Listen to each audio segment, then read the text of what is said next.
for allowing us to be here today and inviting us to such an important hearing. At this time, with recent developments, this hearing takes on more importance due to recent actions by FRA.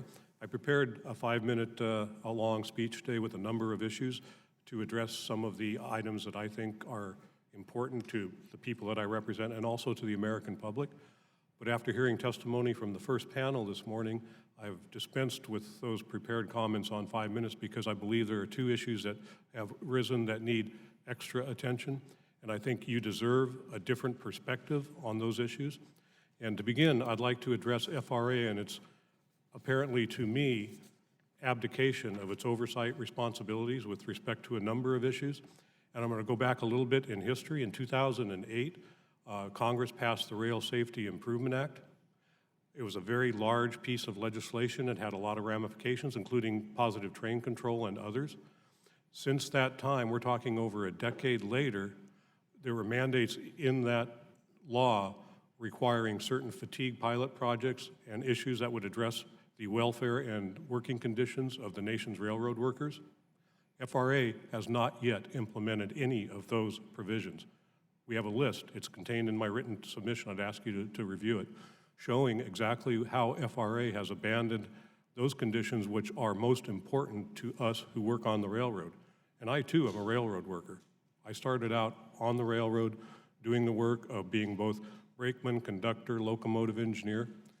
I'm now the president of the largest rail labor union in North America. I know about this business, I know what I'm talking about.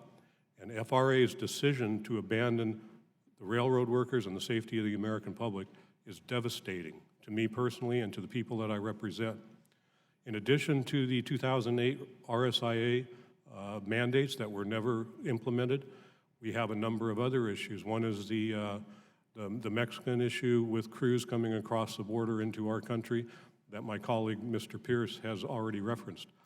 I'd like to comment on that in a brief fashion, and that is, despite what you heard this morning, despite what you will hear from any industry representative, those crews are not certified to the American standard. The oversight that goes to certification of conductors and locomotive engineers in this country cannot be extended to those people. What we have done here is the FRA has accepted industry comments that don't worry about it. We're doing the same thing there that we do here.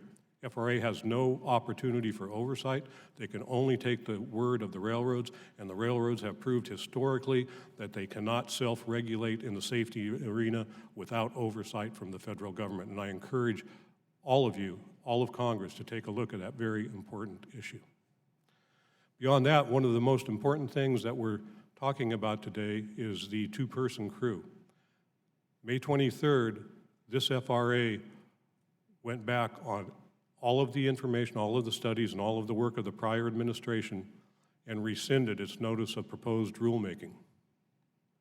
Rescinded the notice that was going to guarantee a certain minimum level of staffing for trains carrying hazardous materials 3 miles long, technology not yet in place to diminish or displace any of the crew staffing people that are already there.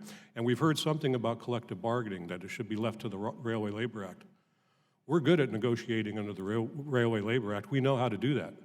However, minimum safety standards cannot be negotiated to the degree that it needs to be overseen by the regulatory agency tasked with safety on the nation's rail industry. We cannot replace it with collective bargaining. The conditions of the financial considerations contained in collective bargaining, the avenue for coming to a conclusion should the parties disagree, none of that lends itself to a satisfactory conclusion of rail safety. It does not belong in the collective bargaining arena.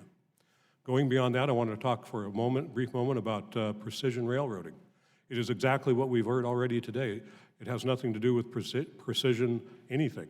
What it is hedge fund investors moving into an industry that was well operated, well funded, and well maintained, and harvesting money that should be going to future operations, capital improvements, investing in the industry, and putting it into this month's bottom line, lowering their operating ratios by reducing staffing and operations to the point that customer service is impacted, railroad worker safety is impacted. We now are doing more with less. We take a 3-mile-long train, we put 2 people on there, task saturated with all that they have to do in moving that train from point A to point B. And in addition to that, we reduce staffing levels to the point that those people have to come to work whether they're sick, whether they're fatigued, whether they're tired. It doesn't matter. The requirements are there that should they violate some recently enacted availability policy on all of the major railroads, they run afoul of the rules, they get disciplined, they get charged, and they end up coming to work when they're tired, when they should be home resting, either resting from work or recovering from illness. Instead, they're forced to go to work, and they don't even know when that call is going to come. We've asked the industry time and again to modify their operations to give us a 10-hour call. They refuse to do so. We propose that Congress take a look at the hours of service, make certain modifications. Right now, we get 10 hours off after we get off work. That's good. We need 10 hours notice before we go to work. There's no way you can be rested at 3 o'clock in the morning if you don't know whether you're going at 11 p.m. or 7 a.m. You have to know advance notice when you're going to work. That doesn't occur in the industry today, with very little exception, and I think it's a subject worthy of Congress's attention.